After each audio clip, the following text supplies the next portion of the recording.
remplacé par la Sainte Seine. Yango babongoli yango na elambo. C'est le Seigneur qui a institué la Sainte Seine. Ezali kolonde atia elambo. Mais comme image du sortie des enfants d'Israël du pays de l'Égypte, l'Égypte, selon la Bible, est considéré comme le monde. C'est-à-dire nous étions dans le monde. Dieu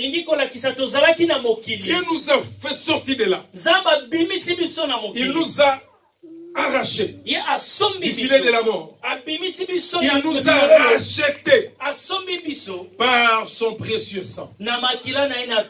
Alléluia. Amen. Et l'apôtre Paul dira ceci: ce que j'ai reçu du Seigneur, c'est ce que je vous ai prescrit.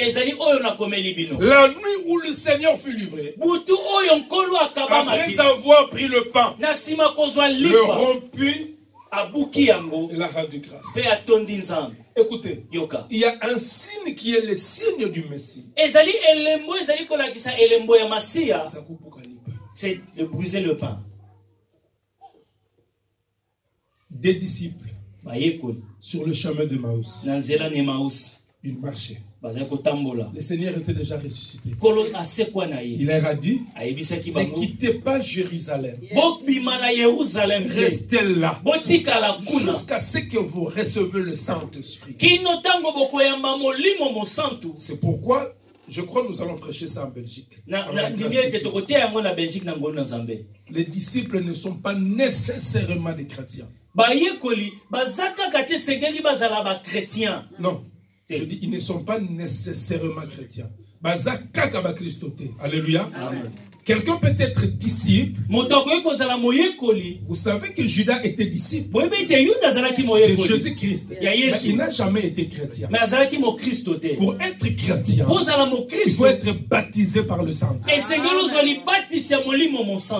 Il n'y a pas de chrétiens bouddhistes. Ça n'existe pas. Mais il y a des disciples bouddhistes. Vous comprenez ce que je dis? Amen. Mais il n'y a pas de chrétiens bouddhistes. Ça n'existe pas. Mais les disciples de Bouddha sont là. Le disciple de Mahomet aussi existe. Mais seulement les chrétiens qui suivent Mahomet n'existent pas. Voilà pourquoi le Seigneur a dit: restez là.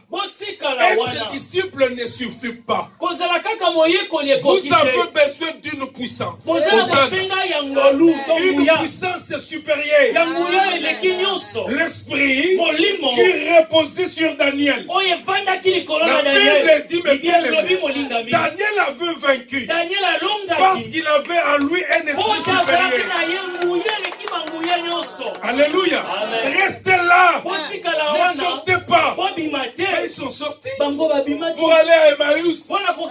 Emmaüs veut dire ville d'affliction. Or, Jérusalem, c'est la cité de la paix. Ils quittaient la paix pour aller dans la ville d'affliction. Jésus a dit: non, non, non, non, non.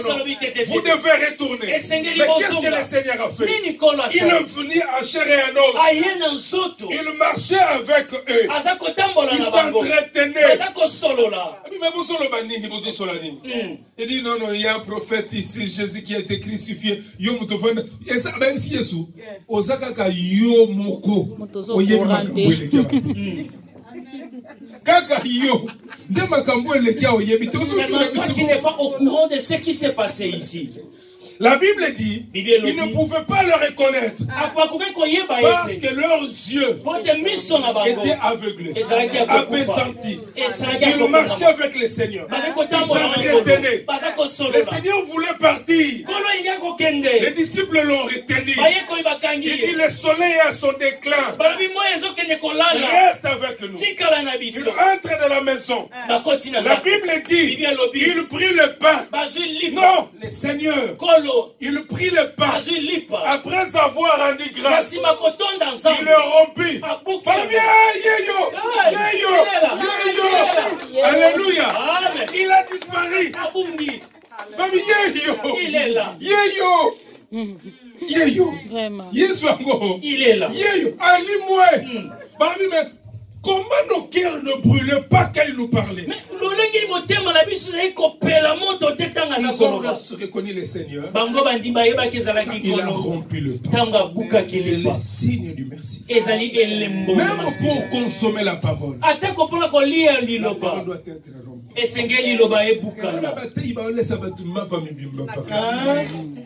Que Dieu vous bénisse.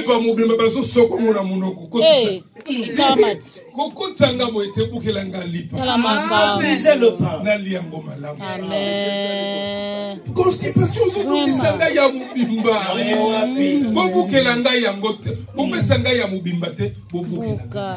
briser le pain pour bien manger. Alléluia. Amen. Ils sont retournés en Israël. Écoutez, c'est ce qui est étonnant. La Bible dit, Jésus prenait la parole depuis Moïse jusqu'à Jean-Baptiste. Il leur parlait sur tout ce qui les concernait. Donc tu dois retenir une chose. À partir de Moïse jusqu'à l'Apocalypse, la Bible parle que de Jésus. Amen. Voilà pourquoi je toujours dis, dans une église, Christ doit être au centre. Lorsque Christ n'est plus au centre, le nom de notre prophète est élevé. Vous êtes dans la perdition. Amen, amen. Est-ce que vous me comprenez? Amen. Alléluia. Amen. Alléluia. Amen. Est-ce que vous me comprenez? Amen. Le Seigneur Jésus. Nous allons continuer le dimanche prochain. Que Dieu vous bénisse. Amen, amen, amen, amen, amen. Gloire à Jésus. Gloire, gloire, gloire.